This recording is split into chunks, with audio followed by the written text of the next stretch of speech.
Do not adjust your radio dial. You are tuned in to the Mark Order Podcast.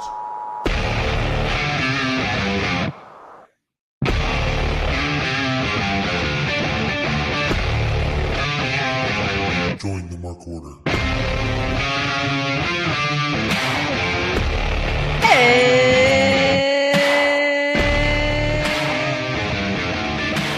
It's Wednesday night. You know what that means. Mark Order Podcast after Dynamite coming to you live. Ryan is not cosmetically cleared to be here, as MXM would say. He isn't allowed around these parts when Joe is here. It's a Jets and the Sharks situation. They have to be on other sides of the locker room, which is convenient because we're not there. Yeah. When you're a Jet all the way.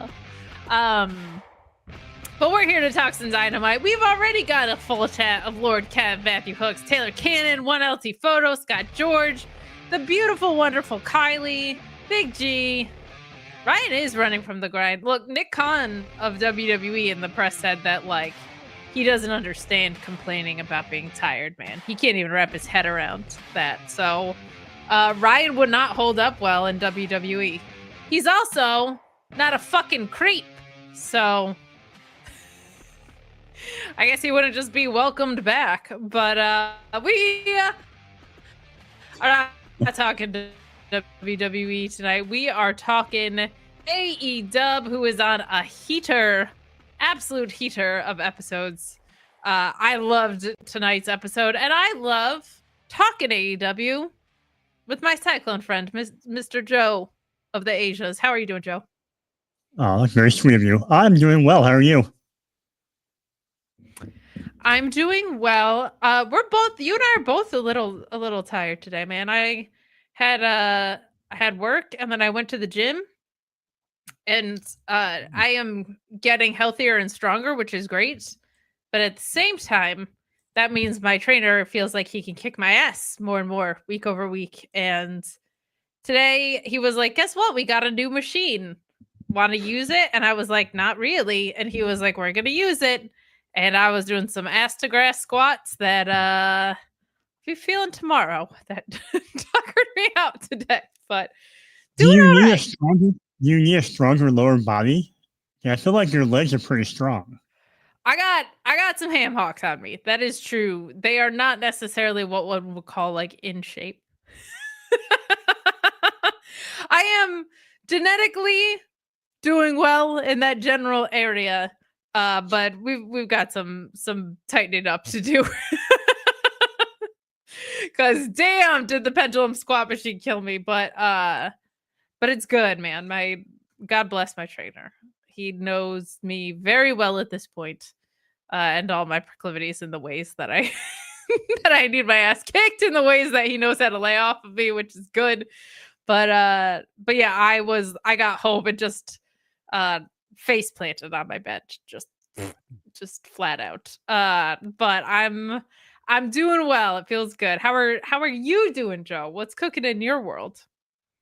You know, I'm tired, but not from working out. I don't know. I'm just tired.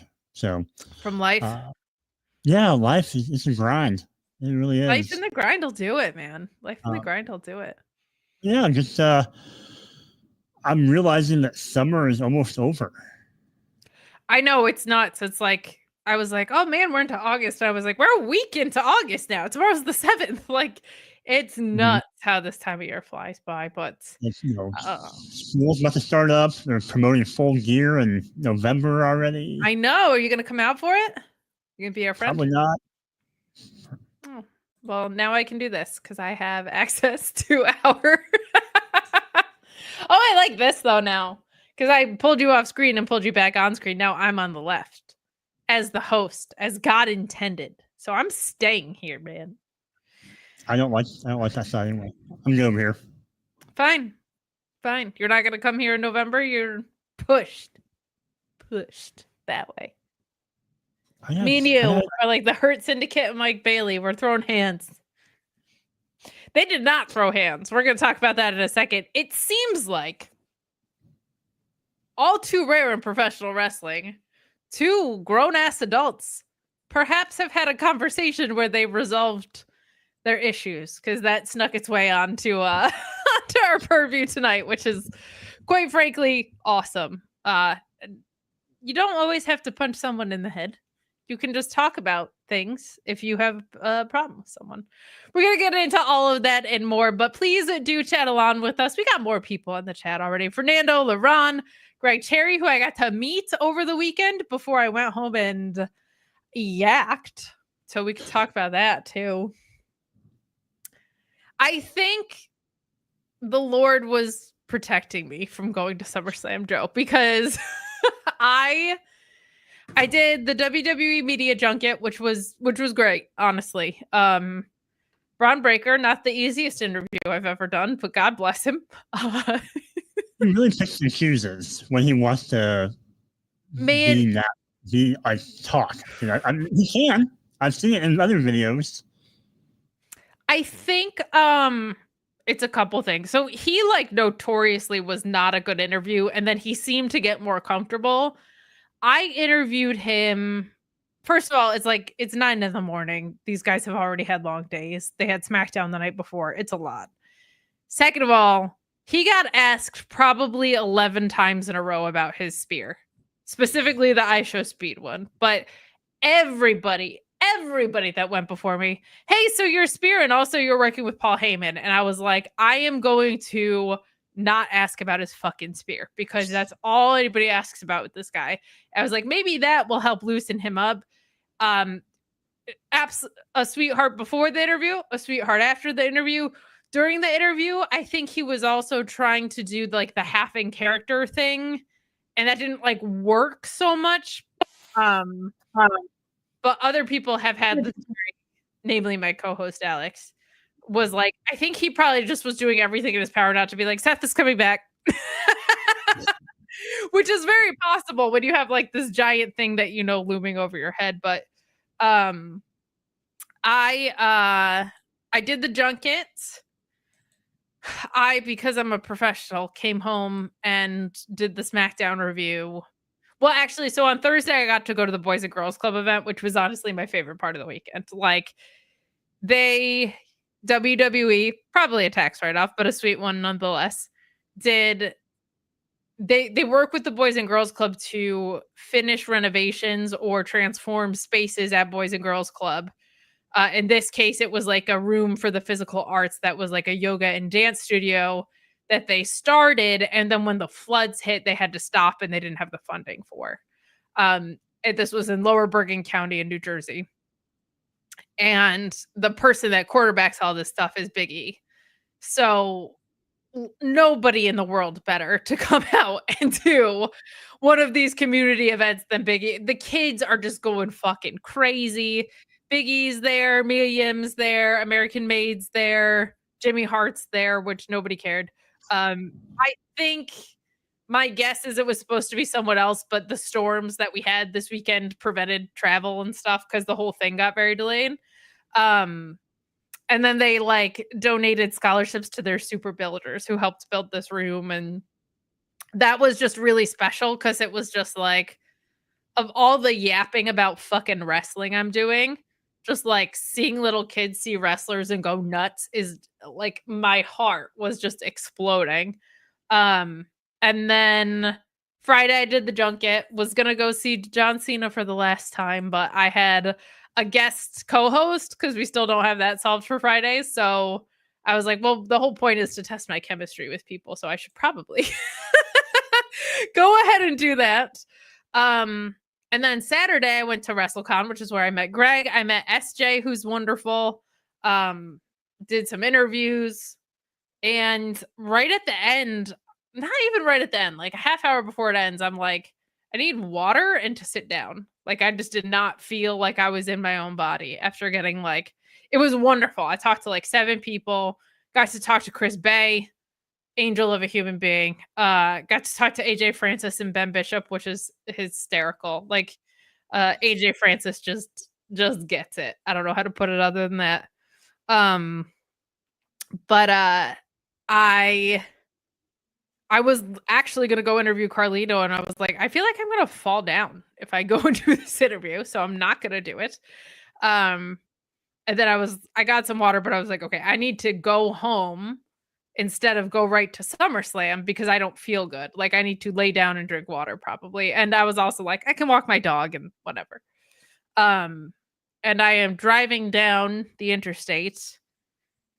And on this interstate, there's various parts where you can pull off. And then there's places where you cannot pull off. And one of the stretches you can't pull off is about 5 minutes from my place. And I was like, I think I can make it home without getting sick. And then I would say literally 3 minutes from home, I have my laptop bag, pull my laptop out, pull my wallet out, yakking as I'm driving, which texting and driving, small potatoes compared to the shit I was doing, heaving into my fucking $200 laptop bag, yakking and driving. And I was like, oh, I'm not going to make it to SummerSlam. And I text Sean. I was like, I don't think I can go. And then we find out that the pressers got canceled anyway. And I was like, oh, they don't want to answer questions about Triple H cozying up to the president. That makes sense. And then on night 2, we found out that it was because Brock Lesnar was coming back. But hi, Tony. Yes, they did, by the way. Those guys fucking rule. That match was awesome. But I was like, God granted me the space, because how it works too is like, if WWE doesn't credential you immediately, but then there's room for media, they'll blanket credential. Like, anybody that applied but didn't get credentialed the first round gets credentialed. So I found out very late that I could have gone tonight too. And I was like, I would not have been able to keep my shit. Like, I would not have been able to have a professional face on my face if I saw Brock Lesnar come back in real time. So it's probably good, because WWE press would have just heard me go, what the fuck? I think very, very loudly. So skirted around that. They've closed down press opportunities probably until next April. So that was my weekends in a nutshell. But WrestleCon was a great time. I was so glad to meet SJ. I was very happy to meet Greg Cherry and a couple other people there, and snagged some interviews. I was very just like, I don't want to interrupt you guys making your bag, but if you want to chat, I'm here with my tripod. Talked to Tekla, talked to Layla, which was really cool. Talked to Crew, not the Crew, but Leo Rush and Action Andretti, who were awesome. So that was my weekend. And then it's just been an absolute fucking shit show ever since on the wrestling front. So that was it. Well, you looked very professional with you're all dressed up. You had your little mini microphones. I did. Well, it was so funny because I was originally just supposed to run camera for Sean, but Sean's flights got canceled because of the storms. So he was like, you open to work in the whole junket? I was like, I hope my fucking tiny little lav mics will do, because that's all I got as a setup. And he was like, that's fine. So, yeah, I was like, I don't wear business wear ever. Like, I can't believe I even had a blazer, man. That was nuts. I was like, what corporate wardrobe do I have left? Like, I yap about wrestling. I go to a marketing job where my boss wears stretch pants most days. Like, it's not that vibe. So, and before that, I worked from home. So I was like, I hope there's something in the attic that doesn't make me look ridiculous that fits. I would have gone to like Burlington or something. I did. So I bought a couple of backup outfits. I found out very late that Sean wasn't going to be able to come, because he was like, not only is my flight canceled, but I have no flights out of Lexington to New Jersey. And he was like, I ain't driving. I was like, no way, not when I'm already here. But then I was like, you know what? There was actually some stuff in the closet that I thought looked all right. And there were more comments about my outfit than Braun Breaker's answers. So it is what it is. Do you have any SummerSlam memories? Not really.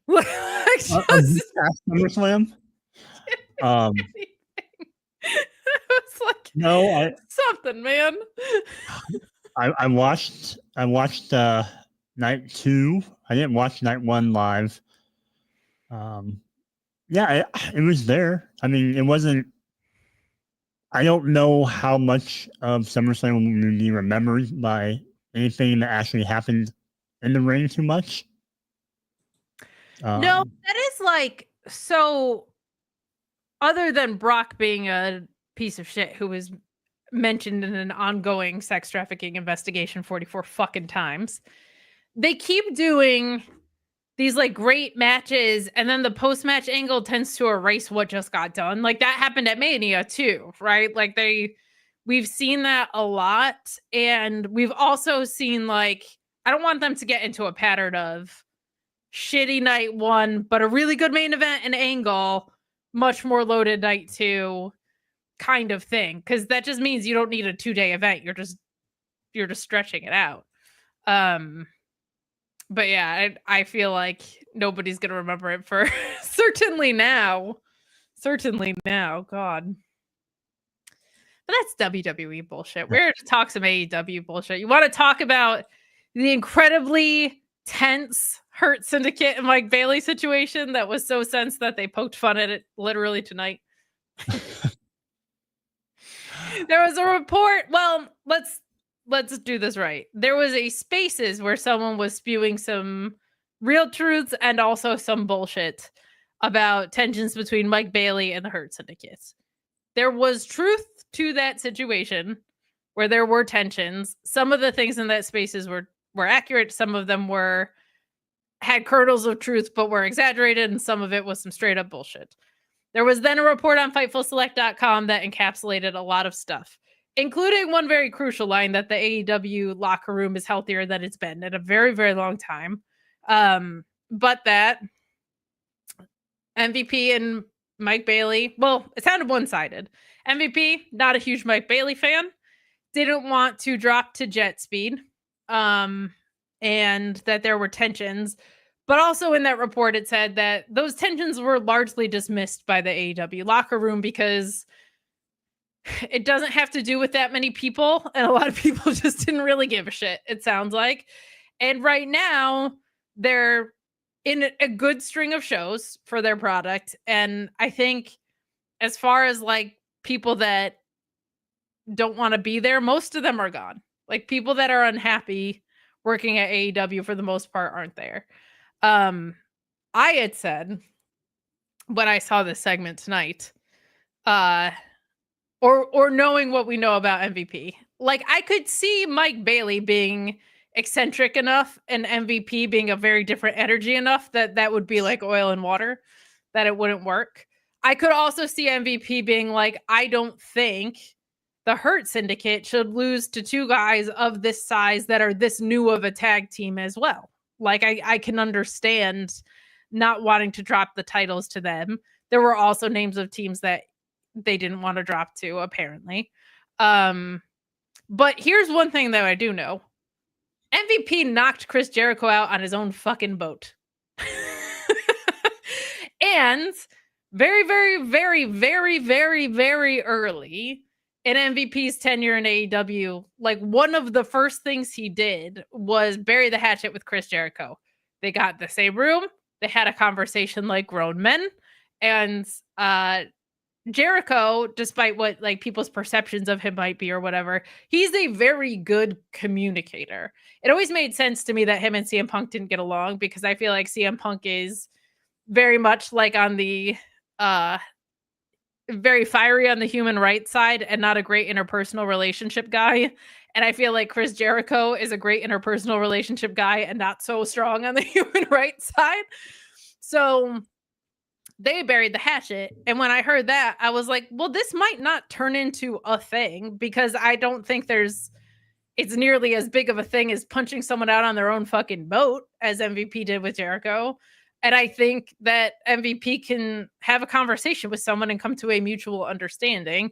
And considering they made fun of this shit on social media, I think that's probably an incredibly healthy sign. It was a very, very funny little thing that they did. I don't think it negates the report. I think what is in that report is probably pretty damn typical of what happens in professional wrestling locker rooms, and people like to throw gasoline onto smaller fires. But I was so happy to see it because one, it was really funny, and two, like, just be grown-ups. Like, don't punch each other in the head. I feel like it's not that hard, but seemed to certainly be a nothing burger, as it were. I still don't know who beats the Hurt Syndicate for the tag titles. Tony was calling them Bro Dildo in the chat.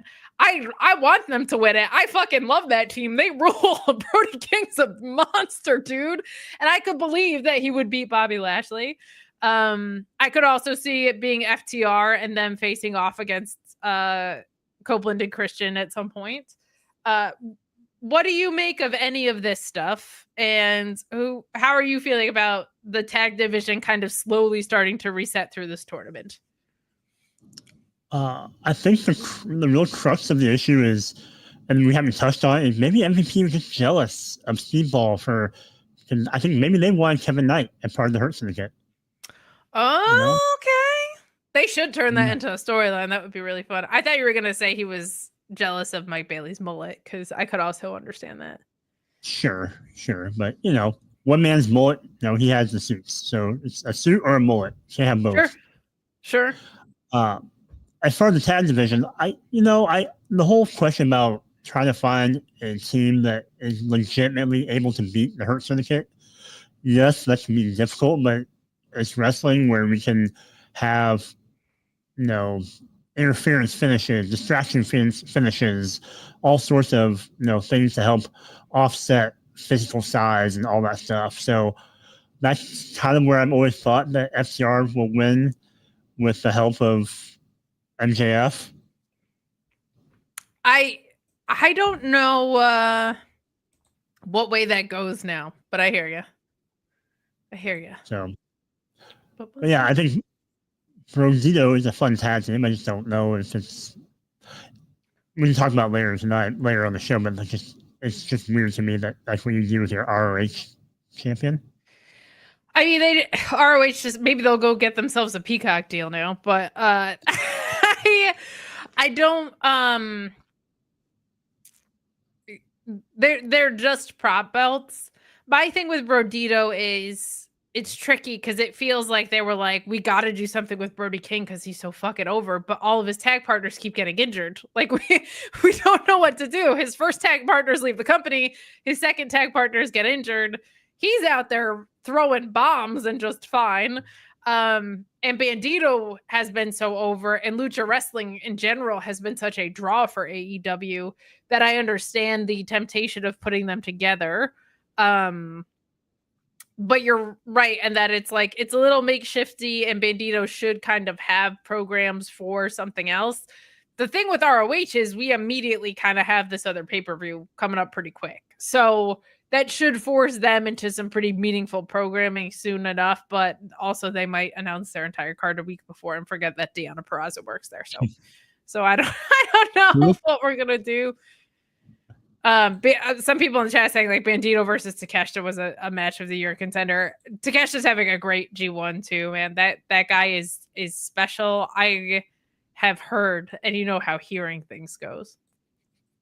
I've heard that Kenny Omega is like, I don't want to say protective of him and that he's like, that's my boy, but like immediately recognized how special Takeshita was, and it is a huge priority for them that he stays important, and I think just stays around AEW in general. So yeah,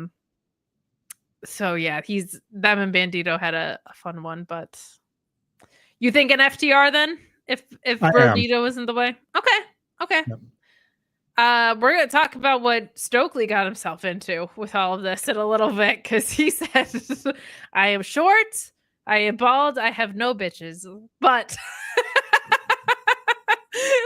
we're going to talk about all of that and more. But before we do, we had Tony hanging out in the chat, and he, of course, is one of the Shining Wizards of the Shining Wizards Network that we are a part of. He's a part of that anchor show, man. He's a part of the flagship show every Monday. I'm going to be on Kate's Corner, not next week, but the following.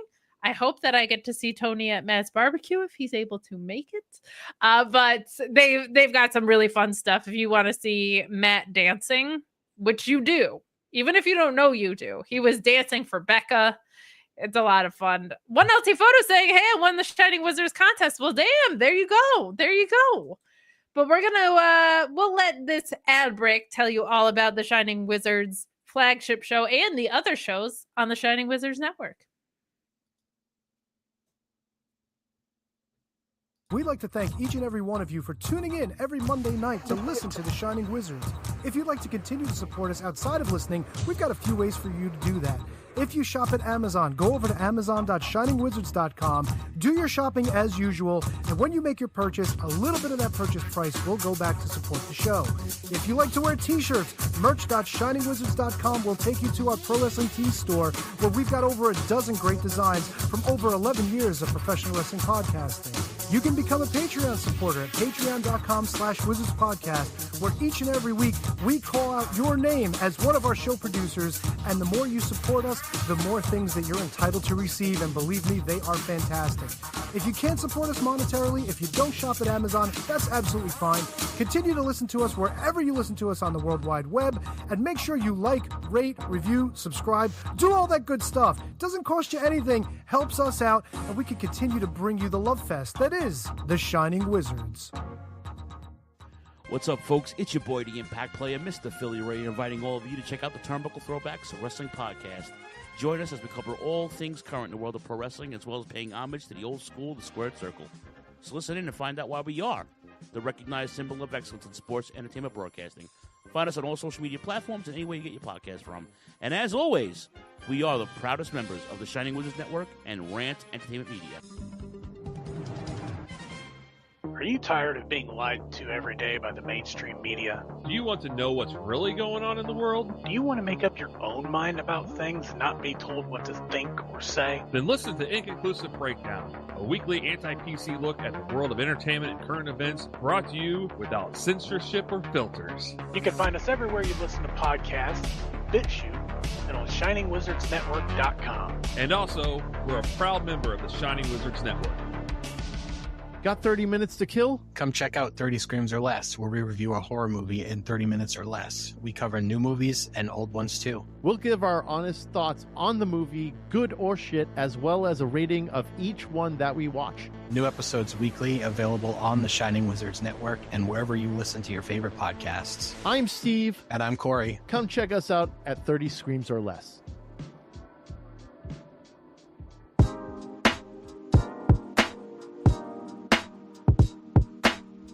G'day guys, my name is Thomas, one half of the Broadcast Podcast. With our podcast, we go back and watch wrestling events from WWE, WWF, WCW, ECW, AEW, and many other wrestling promotions. You can check us out on Twitter at The Broadcast, that's TheBrokast, and you can also download all episodes on Apple Podcast, Castbox, Castro, and many other podcast apps.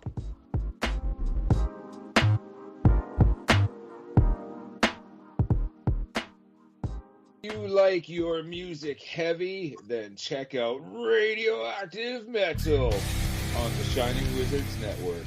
For over 16 years now, Radioactive Metal has been one of the longest running podcasts. Over the years, we've interviewed some legendary metal acts, had some awesome discussions, and cranked a hell of a lot of tunes.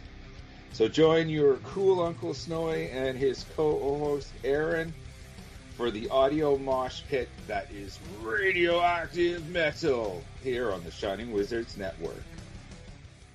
Well, the action is underway.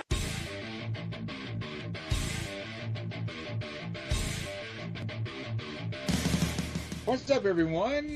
When on the Shining Wizards Network, be sure to check out Wrestling Night in Canada.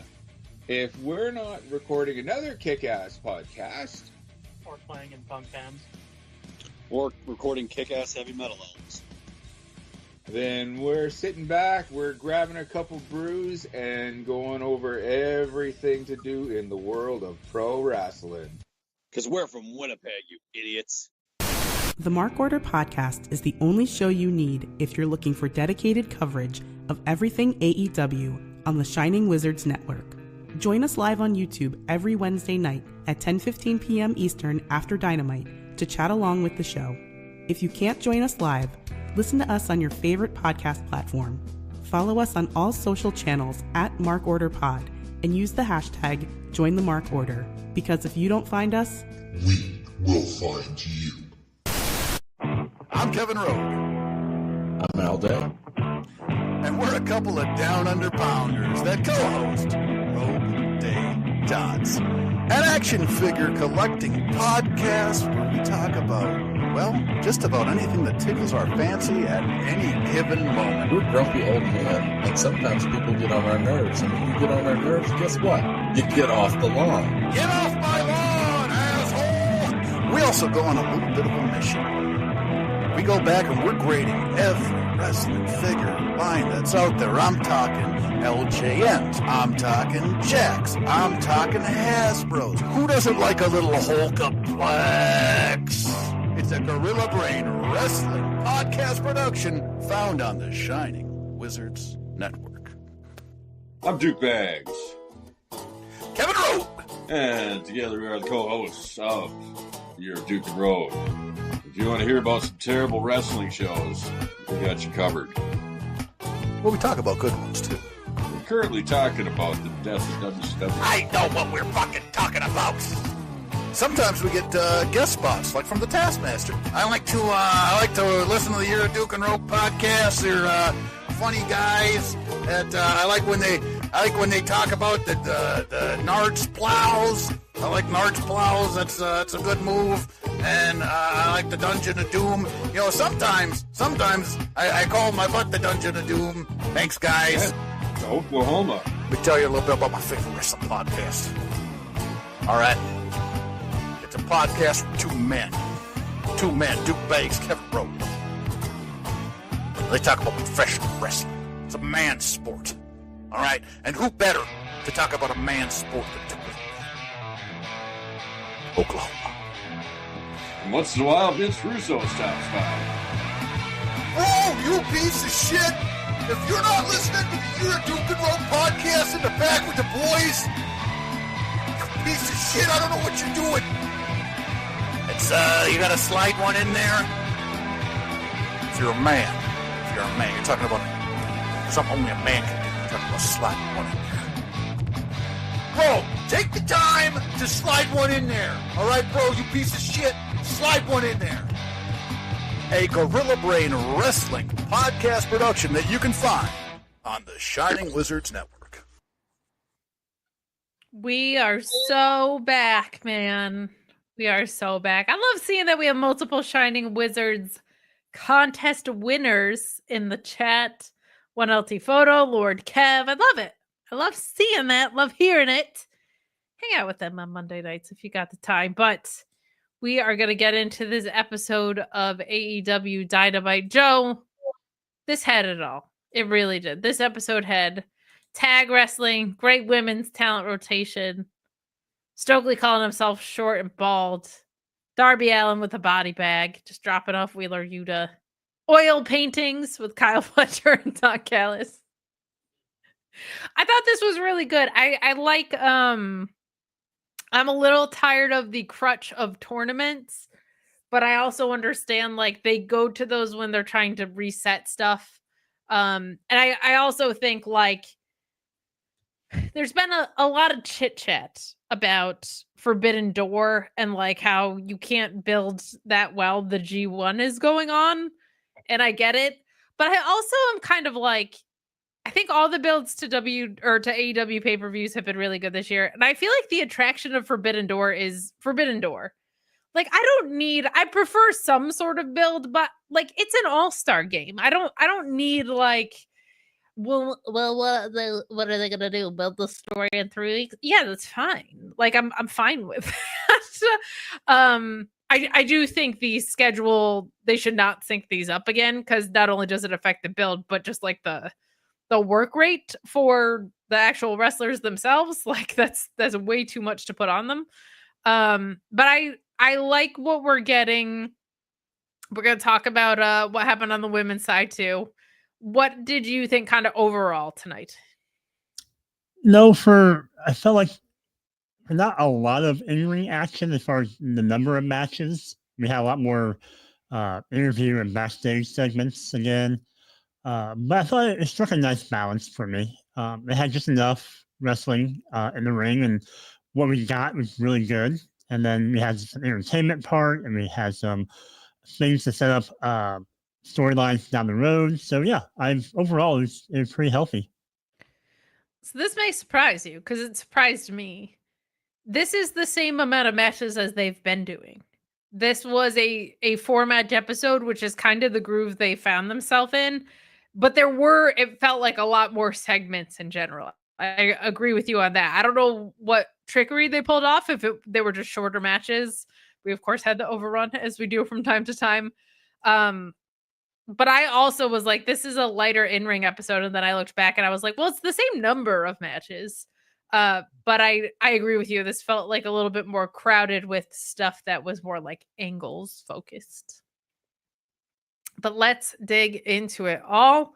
I thought it was very wise after WWE had a rough week to start with an MJF promo, because I feel like he's probably one of the more recognizable outside of AEW guys to an outside audience that they had. And I also just like it when they bookended the show, right? He cuts this promo, they main evented, but he has a scathing little reference to Mark Briscoe not having a title shot. Didn't go as heavy on the Jay stuff, but mentioned him today, which I am glad that they've said other things. He calls Delaware a chicken dump, and we kind of just get a nice tone-setting promo for tonight. MJF also, with his CMLL belts, he defeated Averno for that. I know nothing about CMLL except that anytime I watch it, I'm like, this is fucking fun. But that's the only thing that I have about it. I do know that was a big deal because I think Averno is a heel. From what I saw, it was a lot of like, MJF must be a real fucking heel in Mexico for him to get heat on somebody else kind of thing. But I gotta say, like, I'm impressed with MJF and his ability. He's working a Mark Briscoe program. He's working a Hurt Syndicate program. He's working multiple CMLL programs now. He has this title shot with Hangman, and he's promoting a movie. Like, we see so much, like, and Samoa Joe's away promoting Sweet Tooth, and then he'll be back. Like, he's making towns, man. Like, he's really doing the most. And I like that it all kind of seems consequential to each other. Like, I like that the Hurt Syndicate will probably cost him his title shot, and I'm guessing a second match against Mark Briscoe. Or maybe Mark wins next week, and then in the blow off or something, the Hurt Syndicate costs him. So I like that he's not only involved in so much across multiple companies while promoting, they do seem woven into each other a pretty good deal. What did you think? Yeah, I think AEW has done a really good job of that with multiple guys and women as far as keeping the threads tied to different storylines, so they're not hampered by one if something goes wrong. If they have to cut ties with one storyline and pivot, they have so many options, and it's been really beneficial for them. And yeah, they're getting their money's worth out of that MJF contract. I mean, he really has been kind of the face of it. Also, in the very beginning, I know there's a lot of people that watch it Fightful that are watching in this chat. So I just want to point out that Jeremy Lambert was at this taping, and he did finish the story. He did get his Bryan Danielson shirt, which, if you're unfamiliar with it, is just this very weird promo photo of Bryan Danielson that whenever he writes a Bryan Danielson centric headline, he just uses that photo every time. And he did it so much that they made a t-shirt of it, and he never got to see it. And then they stopped selling it, and they never gave him one. So Jeremy Lambert making them money, finally getting a t-shirt. I'm very glad. very glad that he got his hands on one. Thank God. Thank God. But that was also happening at the beginning of the show. But we move into our first match, which was Jon Moxley versus Mike Bailey. Now, this got announced late, but we have Marina Shafir and Wheeler Yuta at ringside, of course. I really liked a lot of this match because I forget like how expansive Jon Moxley has made his wrestling style to include tactical MMA style grappling in things of like, he's like, all right, Speedball Mike Bailey and your kicks, I'm going to ground you as a part of the story of this match so that you can't use your kicks on me. Like he had some very cerebral wrestling today in this match, which I liked because there wasn't really a story to this, right? Like this was just a match that got made. We get a knee drop moonsault off the barricade from Mike Bailey, which was fun. Mike Bailey's very over with this crowd, like ever since he came in, and there's just been like this groundswell of support. But we have a shooting star press into an armbar, which I think I've seen before with a ZSJ fella that I'm familiar with. Triangle attempts in this. Moxley reversing things into a bulldog choke. Like, I really like how Moxley accentuated Mike Bailey's strengths by thinking ahead. Like, I thought it was a very clever way to approach business. Moxley winning with the Death Rider after the Wheeler Yuta distraction. I always want to say Wheeler Yuta's name like William Regal used to say it, Wheeler Yuta. But I thought this was a really fun opener. I really liked how much of like a veteran MMA style background Jon Moxley brought to this. I thought it made for a really entertaining match. Yeah, it was interesting to see kind of Mox. We're kind of seeing this whole Mox as the hunter now instead of being the hunted, and with him going to Speedball, it's just, I think his ring psychology of how he portrays his character in the ring now is different than when he was champion. And I like that where you were seeing different parts of him in the ring now, doing what he has to do to win the matches. And, the only thing I had an issue with was really just that he did ground Mike Bailey, but I really thought he maybe worked the legs more instead of working the hands and the wrists and things. And to take those kicks out of commission. Yeah, that's what I like too. But I kind of would have wanted Speedball to win. I thought maybe he would have if we were going to get like a Darby interference, but yeah, I was kind of split on it because we do see Darby Allin in this driving off in an SUV and leaving Wheeler Yuta in a body bag that has a Post-it note attached to his head that just says Forbidden Door, which I don't know if has Darby spoken since he's come back. I don't think he's even said a word. No, he's gone full stinger. Yeah, he kind of has. He's gone full stinger with this. I kind of appreciated that it was just the Death Riders up to their usual tricks, and also like Claudio wasn't there, so hopefully we're on some intrigue of the downfall here. But I think Jon Moxley is just a face. I think I said this last week. Like, I think I just like the way he works better as a face, and I think we're slowly starting to turn that tide. I'm really hoping this Darby thing is kind of the blow off for the Death Riders, and then Moxley can go away for a while, get written off somehow, take a month and a half off, and then come back in the face. I wouldn't mind that. At all. The chat saying need Eddie. So that was something too that we saw this week. Is we saw Eddie Kingston posted an Instagram story looking like old grizzled Eddie, which I love that look for him. The caption just said "fucking ring." So it seems like he is back in the ring training to come back, which is a good sign. So we will see. Love me some old man Eddie Kingston. Delightful stuff. But let's move on. This was in Cleveland. We do move on to this fantastic promo with Tony Storm and Alex Windsor. Tony Storm says that they have just a very not at all sexual relationship. and then they tend to make several sexual references. Windsor promising to get wet licks in, going lick for lick. And Tony Storm referencing Ohio license plate that says something about taking two to tango to whatever. I did not think Alex Windsor was going to walk into A, the story, and B, something so character centric, but she is like committed and having the time of her life, it feels like. I like that in more recent AEW signings, we have seen so much more intentionality with where they come in. Like Mike Bailey and Kevin Knight had a plan. Josh Alexander had a plan.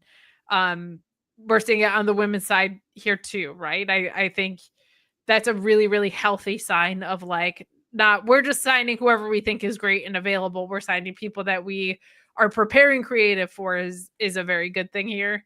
And then we go into the match as well, which is your Forbidden Door 4-way TBS qualifier.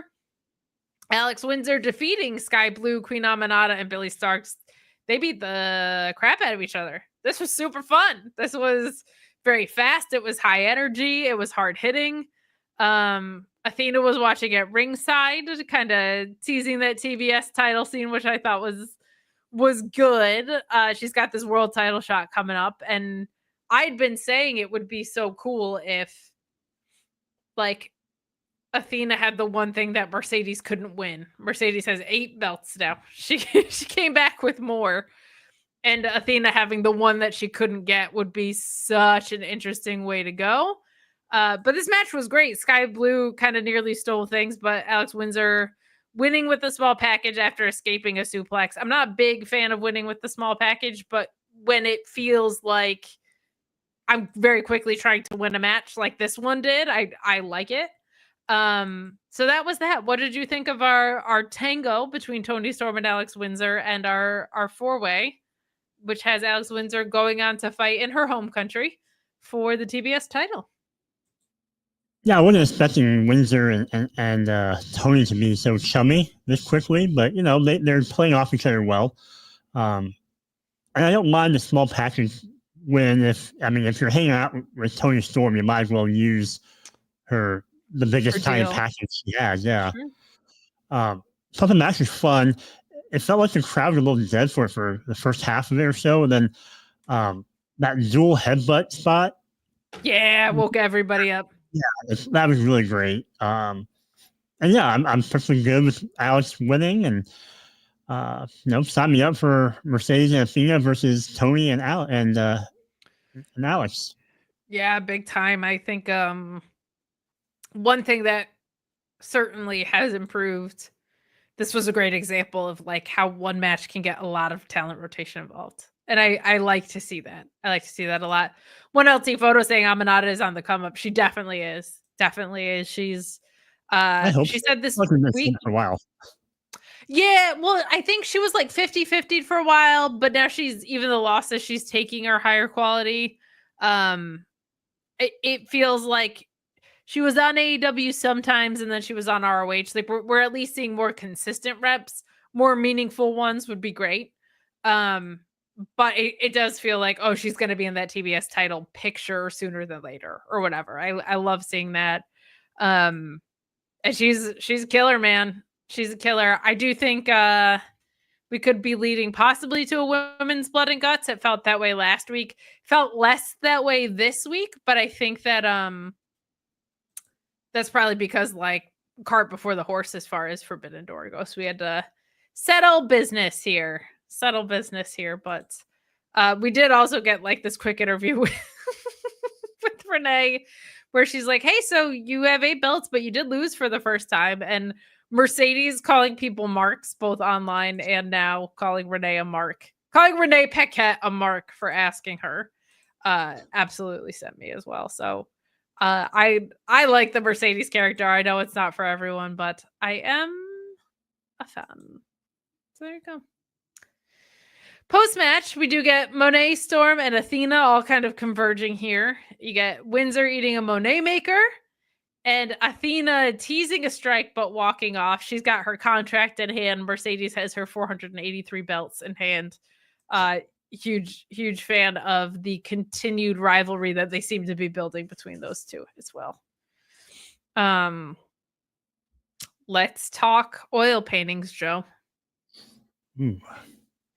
Kyle Fletcher and Don Callis come out to cut this promo. Don Callis is a heat magnet, whether you think it's for good reasons or bad reasons.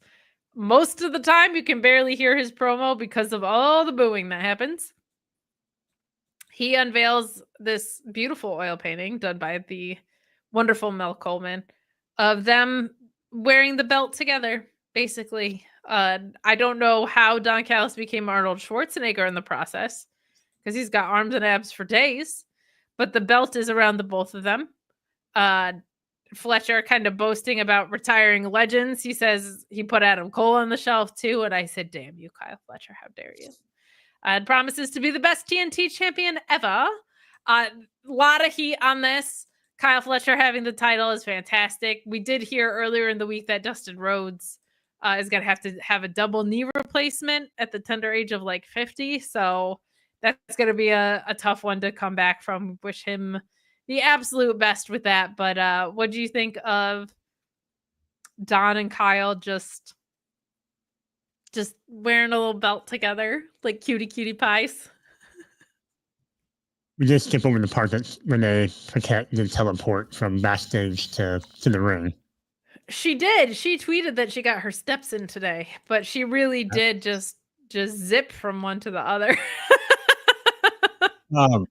It felt the Don Callis thing felt a little long for me, and I don't know.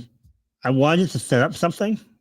I was hoping that we would get a direction of like what was next for Kyle instead of him listing his accomplishments. I'm wondering if his Forbidden Door opponent is in the G1 right now. Like if it's going to be like Yota Tsuji or something like that. Like, but I have the same thought. I was like, are we setting something up here or are we just yapping? But they were just yapping and unveiling a beautiful painting. But I did like the fact that when they were at the end, Kyle's like, I'm going to take that painting, I'm going to put it above my bed. And Kyle's like, or on your ceiling if you want. That works too.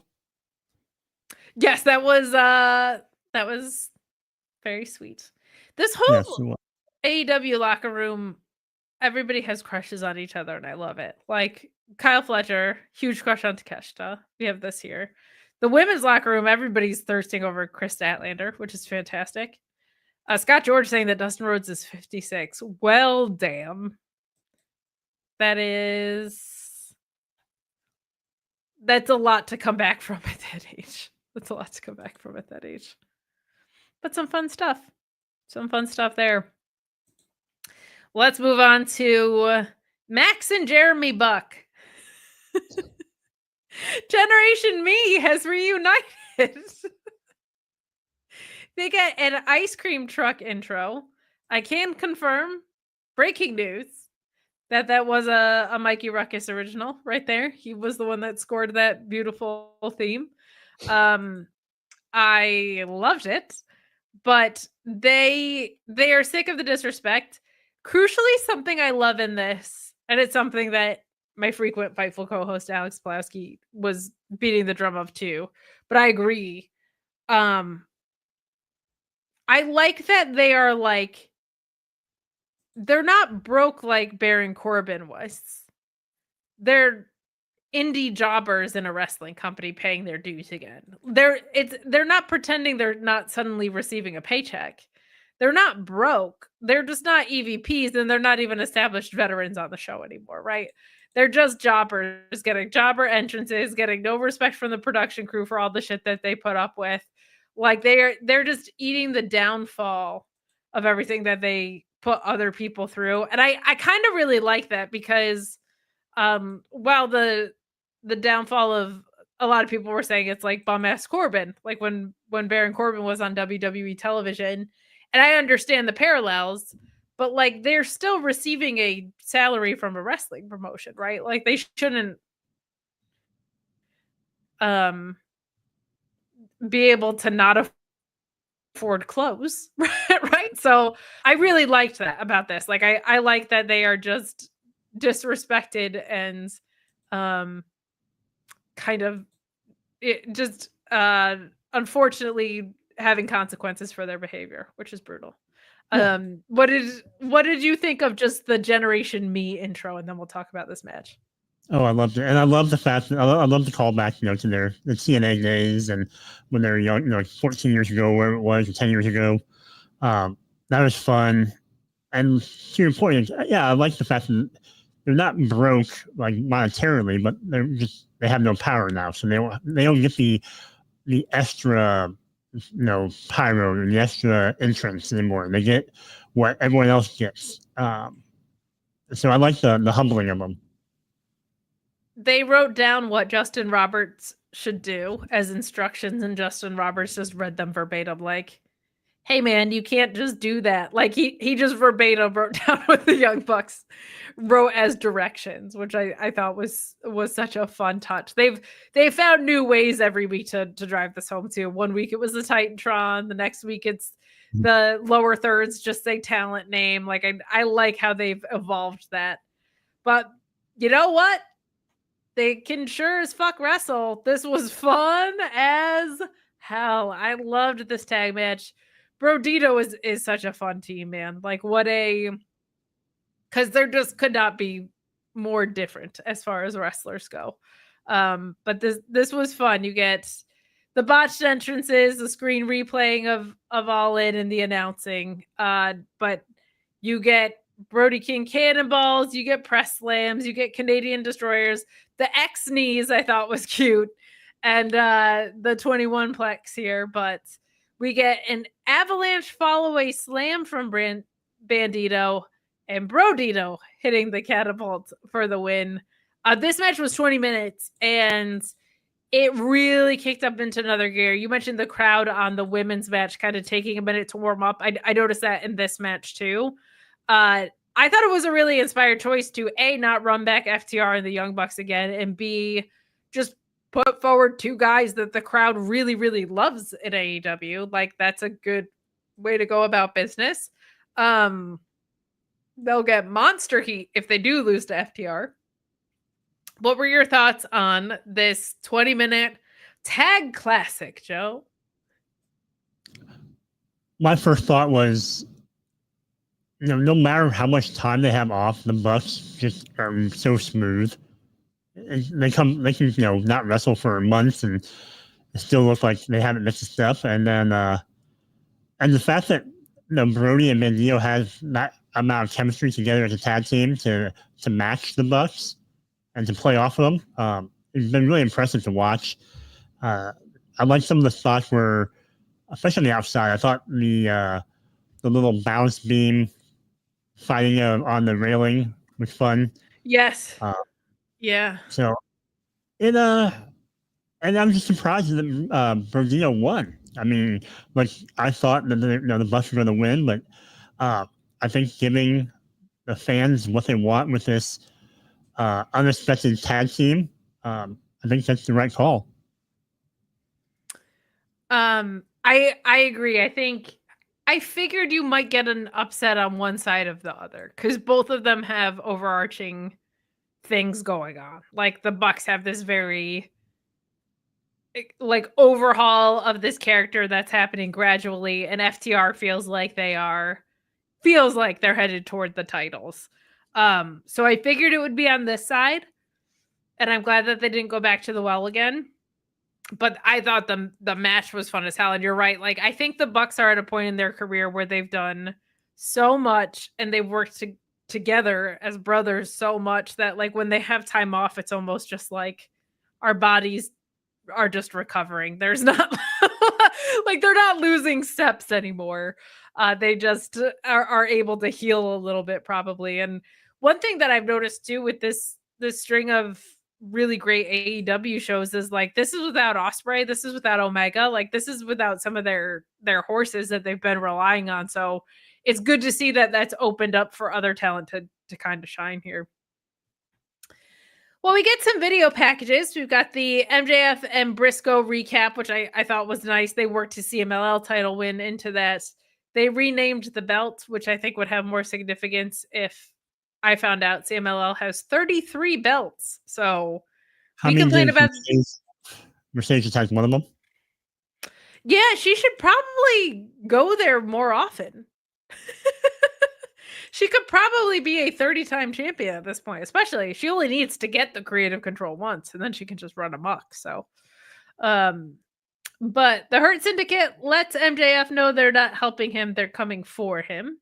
And we do see that with him backstage with MVP being like, it can just be you and me, man. And he was like, we have MVP saying, I hope you don't win the title because that means Bobby Lashley is coming for you and you're going to die, which I thought was a clever way for MVP to say, like, I'm your friend and also be playing both sides of the coin there. I thought that was cute. FTR and Stoke with Adam Copeland's challenge, and Stokely calls Beth Phoenix a micro brawler, but also a little self-deprecating humor saying that I am short, I am bald, I have no hose. This guy's got nothing to lose. I thought both of those were good. What did you think? Yeah, I think the MJF and MVP stuff, I think that's fun. I think it gives a little bit of a wind down to the Hurt Syndicate thing, but also sets up the next chapter with him and Bobby down the line. I think that's what we all want to see eventually. And sure. Big Stoke is Big Stoke. He that poor guy is going to give his life for FTR. It's just too bad that Beth isn't here. I feel like that's maybe the first direct mention of her on screen. And she has posted that she's been training. So she's like a dream comeback I would love to see. I would love to see her versus Athena very, very much. But yeah, I think Stokely answering the open challenge. Stokely, like, I'm not going to say like he can work, meaning like, man, that guy is going to impress you with all the moonsaults he's going to do. But he knows how to make a wrestling match work. Like, he worked enough on the indies that he knows how to put on an entertaining match. So I'm looking forward to seeing what him and the Copester do. We also have this Shane Strickland. By dyslexia, I didn't like the name Shane Swerve Strickland on my screen at all. But he cuts a promo ahead of Forbidden Door for his match with Okada, saying, once I'm gone, there will never be another me. More promos with the crowd and back, please, when somebody is this over. That was my takeaway from this. This was a pretty straightforward thing for him and Okada. But I was like, can we get more of that setup? Because God bless. Like, I think that was a fun way to do things. What did you think? Especially with as many promos and segments they had backstage and in the ring, I think having that variety really helps provide some contrast and it gives people a little bit a different vibe across the camera. Having the people behind him, I think no notes on production for that. I'm looking forward to seeing that match though. I mean, I'm ready for it now. Yeah, I'm kind of the same way. I'm like, I don't want to wait. We got some more people that have piled into the chat. We've got Me Normus, we've got Ricky Lynn, and of course, Jesse Ozog. Nobody to give you attitude today, Jesse Ozog. Only love for you. Only love for you here. We have this quick Aminata Willer Statlander backstage, kind of teasing a bit of an alliance to face off against the Triangle of Madness, the Creepy Gals. I got to interview Tekla very briefly, but she is very, very sweet, which is disarming, and very tiny. But Willow says that she's there to smile, win matches, and basically bulldoze anybody that's in her way, which is fun. And she kind of invites Statlander into this silly little world. Chris Statlander, I said online, like, born to be a silly goose, trapped in the frame of being a badass wrestler and a kick-ass woman. Feels like, knock on wood, we're headed to maybe blood and guts for the gals. What do you think? That's not a bad idea. I'm trying to think how many people we need. So we have 1, 2, 3. Who else would you incorporate into the blood and guts match? I would put Billy Starks in there. Okay. It's hard because one of the factions is creepy gals and not just heels. So that's tricky. Who else is like, I'm trying to think like main roster wise, but like Diamante, I feel like could be really fun. And like just stylistically in a match like that. Dakota Kai could certainly walk right into that of like, oh, we need another member angle. Trying to think. Who else? Penelope Ford always rises to the occasion in these things.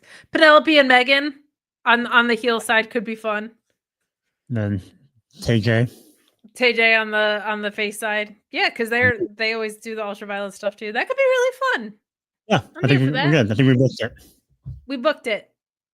We got it. Well, it's main event time here at the Mark Order Podcast. So we invite you to subscribe to our YouTube channel if you haven't already. Please leave a thumbs up if you haven't already. We appreciate you watching along so much. These go so much faster when Ryan's not making bad song references, but we had a fast show last week. We did. We got MJF and Mark Briscoe, and they beat the heck out of each other. We got MJF with some classic heel stuff, with some biting, some gouging of the eyes. I loved him rolling away from the froggy bow several times. Like that's such an easy heat thing because it makes so much fucking sense. That like, yeah, of course, it's not that different from the walkaway spot, but he just does it as a heel. They fight in the crowd. There's a table spot. There's a senton atomico onto the floor, and Briscoe finally hits the froggy bow, but MJF kicking out, and we get the heat seeker with Mark Briscoe's foot on the rope. But Bryce, who is normally a good referee, unfortunately, is an idiot here. So we get a controversial pin, which I think means that this story is not over. We get the use of the Dynamite Diamond Ring after this to bust Mark Briscoe open, which I liked a lot because sometimes we just forget that he has it. It would be very fun if you put that on the line and Mark Briscoe won it. Like Mark Briscoe with the Dynamite Diamond Ring would be incredible. And we get Hangman storming in, and you're not going to believe this, but a brawl breaks out. And MJF escapes through the crowd, but Hangman destroys everything around him. I love that he gets to do that as a face.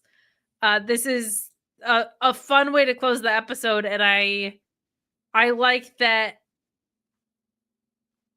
I like how connected everything is. I said that earlier, but like again, we have MJF fighting Hangman or fighting Mark Briscoe, having already addressed the stuff with the Hurt Syndicate, wearing his CMLL title, and Hangman coming down for him. That's all of his creative on one episode, and it didn't feel like suffocated onto the show. I really, really like that.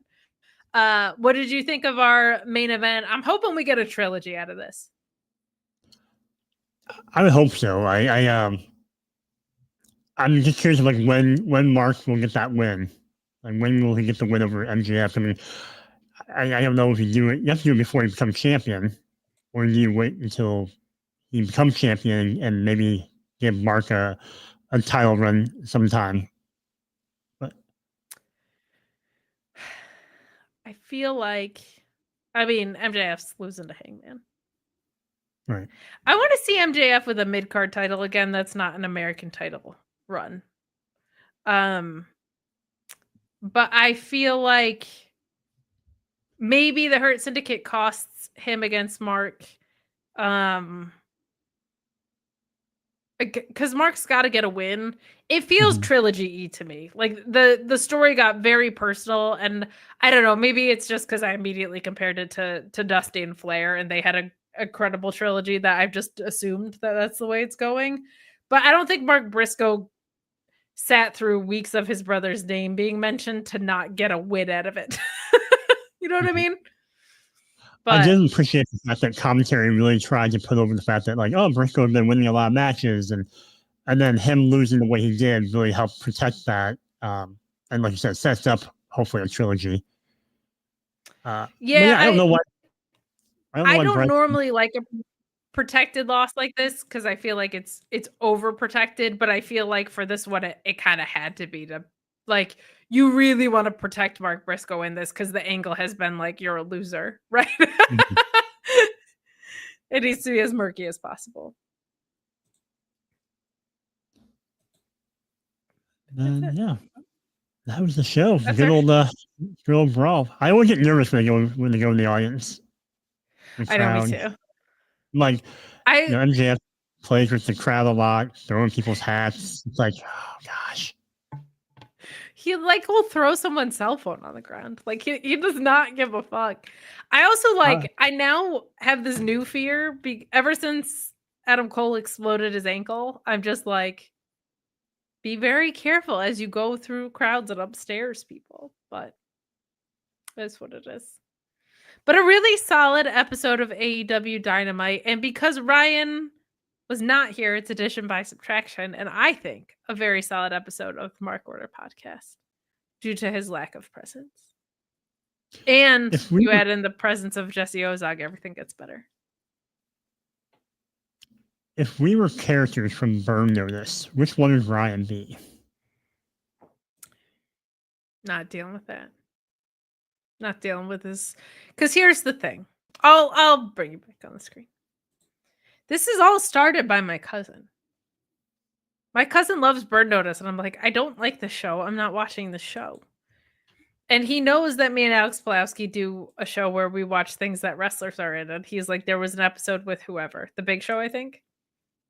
And now he's turned me, Normus, and the rest of the Fightful chat on multiple occasions against me, asking me to review Burn Notice.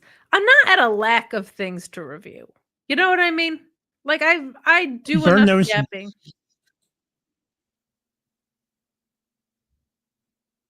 It's far better than Frey Got Fingered. I know, but Freddie Got Fingered is gonna get me a puppet of myself. So it's only an hour and a half, probably, as opposed to like multiple seasons of Burn Notice. I think that's the other thing. Honestly, it's tricky to review TV shows because it's just like an episode that a wrestler was in. When we did Hulk Hogan and Walker, Texas Ranger, that was fine because the storyline was he was solving racism with his youth center. And I don't know if you know this, but Hulk Hogan, a little racist, it turns out. Honestly, yeah. So, but if I get my puppets, I'm open to reviewing anything. I just want a puppet of myself. I enjoyed Burn Notice. I watched it through in real time back when it was live. To answer your question, if Ryan was any character on Burn Notice, I can't really answer it because I didn't watch the show. But yeah, he would be the girl, Fiona. I feel like you're kind of the Michael Wesson of. You know what I said about that show to my sister because she watched it, and I was like, everybody on there is LA hot, meaning like every part of them is hot, but you put the package together, and I'm like, I don't know if you're attractive. Like, you have nice hair, you have nice eyes, you have nice teeth, your whole face is nice, your body's very fit. You put the whole package together, and I'm like, I don't know if you're an attractive person. Bruce Campbell is very attractive. Come on. Bruce Campbell. What a stud. Well, I'll tell you what.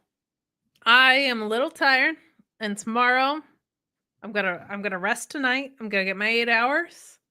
I'm gonna wake up. I'm gonna have me a breakfast. I don't know how nutritious it'll be. Maybe like my vegan version of eggs. Maybe some cereal. But where would I know to get cereal? Because I don't just want the standard stuff. I want something fun. I want something different. I want something outlandish. I would like to read about this somewhere. But I can't because there's nobody that's ever created a blog about that very thing. Very sad. Well, you're lucky, Kate, because I had started a blog many years ago. Yeah, I know. Just don't tell your trainer about eating horrible cereal, but you know all about it. If you go to my social media at _Asian Joe and find a link to my cereal review blog, and I still have a cereal I need to review. So, which one? Otherwise, it's that Captain Crunch Orange Dreamsicle. Oh yeah. I'm intrigued by it. We'll see if you're worth the $2.50 that I paid for it at Target. If it's not, that is sad. But follow Joe of the Asias. Where are you if you're not puking into computer bags or mostly that? Mostly that. I'm mostly puking into computer bags, but on the rare occasion I'm not. I have a YouTube channel that I inconsistently produce content on. You should check it out. It's at Miss Kate Fave on YouTube. I'm also at Fightful, yapping about wrestling all the time and occasionally yelling about it because sometimes wrestling promotions do morally reprehensible stuff and I feel the need to shout very loudly into a camera and a microphone. So you can catch me doing that. That part's usually behind the paywall on Fightful Select. I'm normally an adult grown-up woman on the main channel at Fightful, but Mondays, Tuesdays, Fridays, PLEs and pay-per-views, I'm somewhere at Fightful reviewing all that. And of course, Wednesdays, Joe and I are both here at the Mark Order podcast without Ryan. Twice now in 3 weeks. What a glorious, glorious month it's been. Are you going to be gone next week now, Kate? Because I feel like it's your turn to be gone. It is like in the rotation, ironically, like I'm the one that's up. But what'll happen is I just save those. I have like rollover times off for when I'm out for just like 3 weeks in a row. That's fair.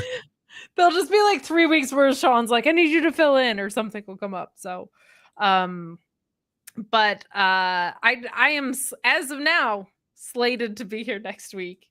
So we'll see if Ryan bothers to come back. It's fine if not. It's good. It's good. He's our intern. He just takes care of the audio for us. But but that wraps it up here at the Mark Order podcast.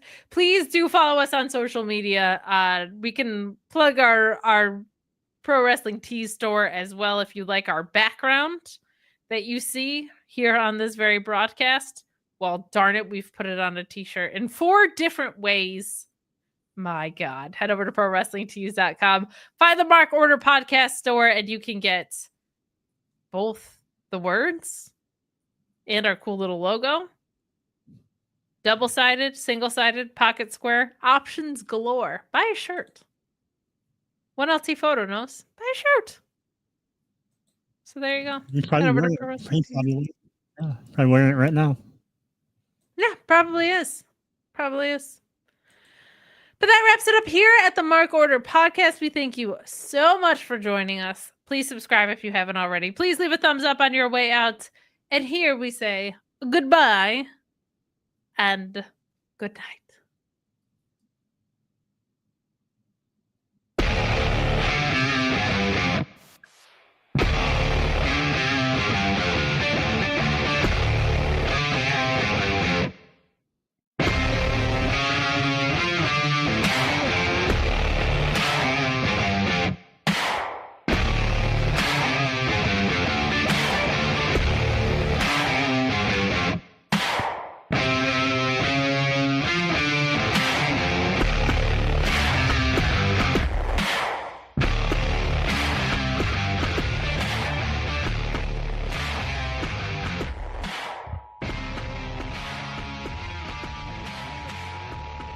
This concludes the Mark Order podcast.